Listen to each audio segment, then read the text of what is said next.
Hello, এখানে সকালে বলে গেলাম একজন লোক পাঠাতে বাসায়, লোক এখনো পাঠান নাই কেন? অবশ্য তখন আপনি ছিলেন না, অন্য একজন ছিল, কিন্তু পাঠানো তো উচিত তাই না? টাইমলি রাত হয়ে গেছে ভাই, কোনো কথা নাই। শোনেন, কাজে সিনসিয়ার হন, সকালের মধ্যে মানুষ পাঠিয়ে দিবেন। এখন তো রাত হয়ে গেছে, এখন পাঠায় কোনো লাভ নাই। আপনি একা একা দাঁড়ায় সাক্ষী দেখেন ভাই, বুঝি না সমস্যা ভাই। বুঝি কি খুঁজেন? মানুষ মানুষ খুঁজেন ভাই আপনি? আমারে কোন সেলিম ছিলাম না, মানে একটা মায়া দেখছিলি ও ভাই, মাস্টার মাইয়া ওরে খুঁজি। কি কোন ভাই? একটা কথা কই, ও। আম্মু শিখলে মজা মস্তি করলেন।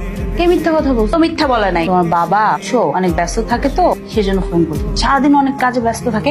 এই যে দেখো, আমি এখন ফোন করতেছি বাবাকে, বাবা ধরতে পারবে না। কালকে অবশ্যই ফোন করবে বাবা। আচ্ছা বাবা, কি মনে করে মেয়েটাকে তুমি একটা অমানুষ দিতেছো বলো? কি দেখছিলা? কি টাকা আছে, এগুলোই তো। কিভাবে তুই এমন একটা কথা আমার বড় মেয়েটাকে দিয়ে দিলাম?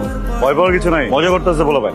আপনি কি করতেছিলেন এখানে? আমি এই যে চুলছিলাম। মিথ্যা বলার কোনো দরকার নাই। জানি আপনি কি করেন, আপনি অনেক ভয়ঙ্কর।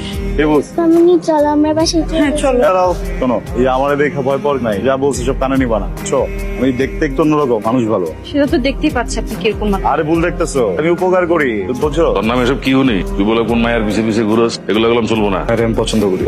পছন্দ করি কইলি বনি। আমার একটা সিস্টেম আছে না, এলেনে তো এগুলো চলে না। না করছি না নাই যারে ভালোবাসি তার পিছে না গুলেও তার পিছে ঘুরুম তো। শুরু করতেছিস কেন? না করছি না তোরে। আমার জীবন করুম, এটা আমার ব্যাপার, কেউ যেন এটা কথা না কয় আম্মা। কথা কমু না মানে কি করছি? বিষয় তো কথা কমু, তুই আমাকে পোলা। আমার যারে ভালো লাগবে আমি এর পিছে সরি, তোমার এইভাবে আন্ডার ঠিক হয় নাই, কিছু করার আছে। খুবই গুরুত্বপূর্ণ কথা কথা, কিন্তু একটা বিপদের ভিতরে পড়ে কয়েকদিন ধরে আমি যে যাই, যেই কাজই করি, কাজের মাঝখানে করতে এই জন্য তুমি এসো। এটা বুঝলাম না, এই কাজের হিসাব বাদ। আচ্ছা যাই হোক, না পাইলে আর কি আনছি তো একটা কথা বলবো। তোমার দিক দিয়ে আই লাভ ইউ, তোমার দিক দিয়ে কি?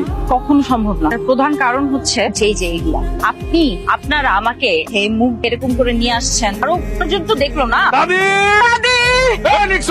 নিক্সন তুই ভাই তুই করি কেন? সাদি কই কি হইছে? দাদি ভাই তো পাওয়া যাইতেছে না। দাদি ভাই একটা ট্রলার লয়ে আপনার মাঝখানে গেছিল, ট্রলার হারাম বাচ্চা, সাদি আমার একমাত্র সন্তান, যেমনে পারস